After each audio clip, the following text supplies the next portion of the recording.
Hello everyone, welcome back to my new blog. এখন বাজে প্রায় সকাল 11:30। আমি আর বনি বালতি হাতে নিয়ে মাঠে যাচ্ছি মাঠ থেকে মাটি আনার জন্য, কারণ নার্সারি থেকে যে গাছগুলো কিনে এনেছিলাম সেগুলো বসাবো।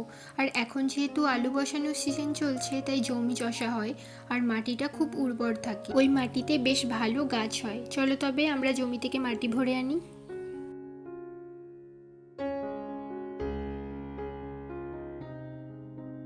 এই দেখো, ও আমায় বালতি ধরিয়ে দিয়ে পুরো জমি ঘুরে বেড়াচ্ছে। আর ও ধুলো মাটি ঘাঁটতে খুব ভালোবাসে, মাঝে মাঝে তো ধুলোতেই স্নান করে নেয়, তাই জন্য মায়ের কাছে বকাও খায়। এদিকে আমি মাটি ভরছিলাম দেখে ও এসে বসে গেছে আমার সঙ্গে মাটি ভরতে।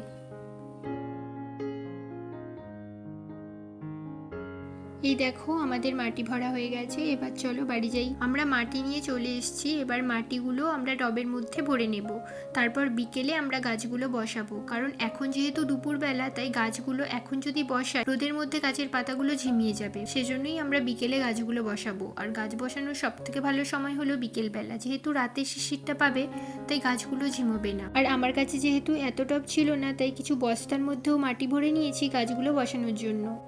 এই দেখো, এই গাছগুলো নার্সারি থেকে কিনে এনেছিলাম। 2 রকমের চন্দ্রমল্লিকা গাছ, একটা স্ট্রবেরি আর 3 রকমের কপি গাছ। তো সবকিছু রেডি করার পর আমরা ফ্রেশ হয়ে একটু রোদের মধ্যে বসেছিলাম। তখন দেখলাম পাশের বাড়ির দাদা তাদের পেয়ারা গাছে উঠেছে পেয়ারা পাড়ার জন্য। হঠাৎ করেই আমাকে ডেকে একটা পেয়ারা দিল।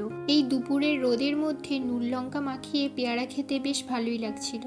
আর এই দেখো, রোদের মধ্যে বসে বসে আমরা পেয়ারা খাচ্ছি, আর আমার বোনই নিজের ভাগের পেয়ারা আটকে বসে আছে, যদি আমরা ওর ভাগের পেয়ারা খেয়ে নিই এই ভয়ে।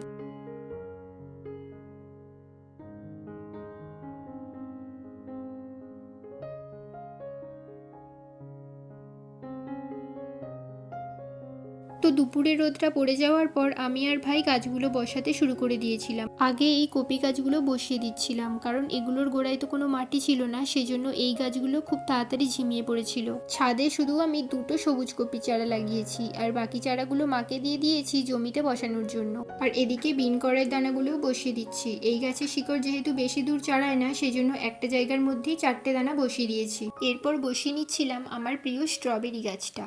এই গাছটা বসানোর ইচ্ছেটা অনেক দিনের ছিল, কিন্তু প্রতিবারই মনে পড়তো শীতের শেষের দিকে যখন গরম পড়ে যেত, তাই আর বসানো হয়ে ওঠেনি। এতদিনে ঠিকঠাক সময়ে গাছটা বসাতে পারছি, তাই এই গাছটা খুব যত্ন সহকারে বসাচ্ছিলাম, যাতে এর গোড়ার মাটি ভেঙে না যায়। তোমরা পুরো ভিডিওটা অবশ্যই শেষ পর্যন্ত দেখো, আর ভিডিওটা দেখে ভালো লেগে থাকলে ভিডিওটা লাইক করে দিও, আর পরবর্তী ভিডিও আপডেট পাওয়ার জন্য চ্যানেলটা সাবস্ক্রাইব করে রেখো। দেখা হবে নেক্সট ব্লগে। আজকের জন্য টাটা।